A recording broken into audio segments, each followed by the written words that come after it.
എടാ നീ നമ്മളിൽ ഒരാളായി മാറിക്കഴിഞ്ഞത് ഇനി നീ വേറെ പേടിയൊന്നും വേണ്ട. നിന്നെ നമ്മള് നാളെ പുറത്താക്കും അങ്ങനത്തെ സാധനങ്ങളൊന്നും അങ്ങനത്തെ പേടികളൊന്നും വേണ്ട. കാരണം മനസ്സിലാവും. വീട്ടില് ഇപ്പൊ എന്താ പറയാ ആരും അങ്ങനെ കോട്ടയത്തിന്റെ വെളിയിൽ അങ്ങനെ ഒന്നും പോയിട്ടില്ല.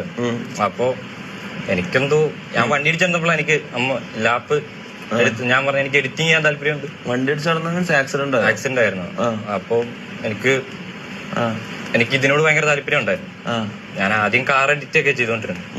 ഫോണില്ലായിരുന്നു. അപ്പൊ എനിക്ക് ഫോൺ ചൂസ് ചെയ്യുന്നതിൽ നല്ല എന്തുകൊണ്ടും ലാപ്പാന്ന് തോന്നി. കാരണം ഫോണിനകത്ത് എന്തേരം ചെയ്യാൻ പറ്റും, ലിമിറ്റ് ഉണ്ട്. പക്ഷെ ലാപ്പിൽ ഞാൻ അപ്പോഴാണ് ആഫ്റ്ററും പ്രീമിയറും ഒക്കെ കാണുന്നത്. സത്യം പറഞ്ഞാൽ എനിക്ക് ലാപ്പ് ഓണാക്കാൻ അറിയത്തില്ല. സ്വന്തമായിട്ട് പഠിച്ചോ? അമ്മ EMI ഇട്ട് തന്നു. പിന്നെ ഞാൻ കേറ്ററിങ്ങിനൊക്കെ പോയിട്ട് ബാക്കി പൈസ അടച്ചു. അപ്പൊ ഇൻസ്റ്റിറ്റ്യൂട്ടിലും കോഴ്സ് ഇതൊന്നും പഠിച്ചിട്ടില്ല, സ്വന്തമായിട്ട് പഠിച്ചു. ബ്രോ ചാറ്റ് അതൊരു ഡിസേർവ് ചെയ്യുന്നുണ്ട്. കാര്യമുള്ള സ്വന്തമായിട്ട് അത്രയും കോഴ്സ് ഇതും പഠിച്ച് ഇൻസ്റ്റിറ്റ്യൂട്ടിൽ വരെ പഠിച്ചിട്ട് പോയിട്ട് എഡിറ്റ് ചെയ്യുന്നവരെക്കാളും പെർഫെക്റ്റ് ആയിട്ട് വരെ എഡിറ്റ് ചെയ്യും. അത് സ്വന്തമായിട്ട് പഠിച്ചെന്ന് പറഞ്ഞാൽ അതൊരു ഡിറ്റർമിനേഷൻ വേണം ബ്രോ. കാര്യം പറയാലോ.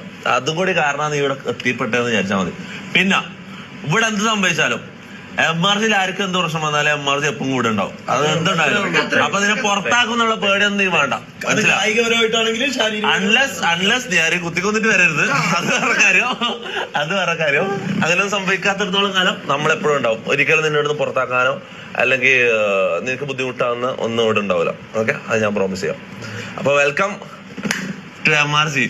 All the best. Guys, a big W to Akhil.